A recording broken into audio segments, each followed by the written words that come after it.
Bonjour à tous, dans cette vidéo, nous allons travailler sur addition et soustraction de fractions ayant des dénominateurs différents.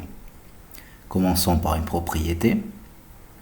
Si les fractions ont des dénominateurs différents, on doit trouver un dénominateur commun. Voici une méthode proposée. On choisit le plus grand des dénominateurs.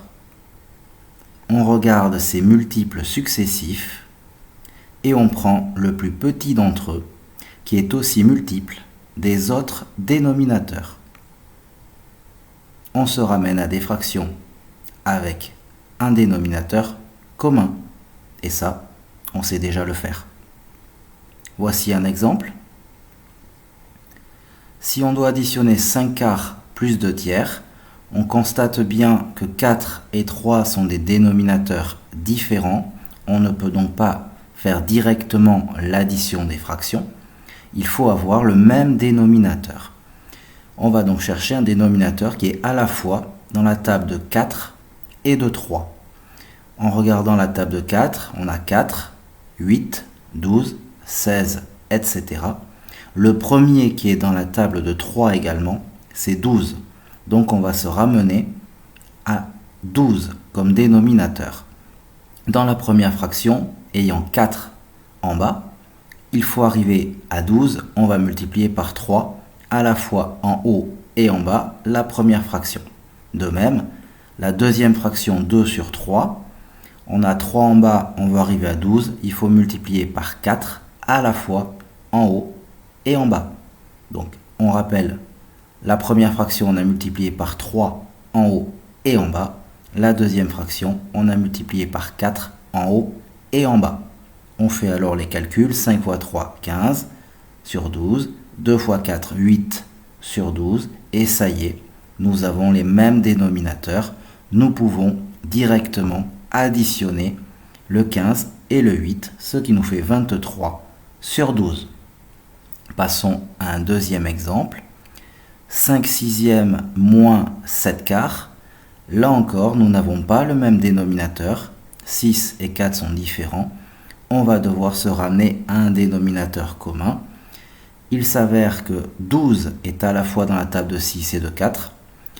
6 pour aller à 12, on fait x2. Donc première multiplication par 2 pour la première fraction. 7 quarts pour aller à 12, en partant de 4, on multiplie par 3. Donc on va multiplier par 3 le 7 et le 4.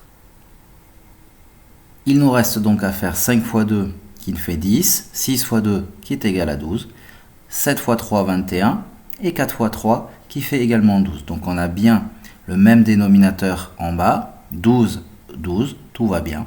Il reste à faire la soustraction, 10 moins 21 qui nous donne moins 11 sur 12. Passons à un exercice pour vérifier si vous avez bien compris. Je vous demande d'effectuer l'opération suivante. 5 tiers moins 2 septièmes. Vous pouvez faire une pause à cette vidéo, le temps de répondre à l'exercice. Voilà, nous pouvons passer à la correction.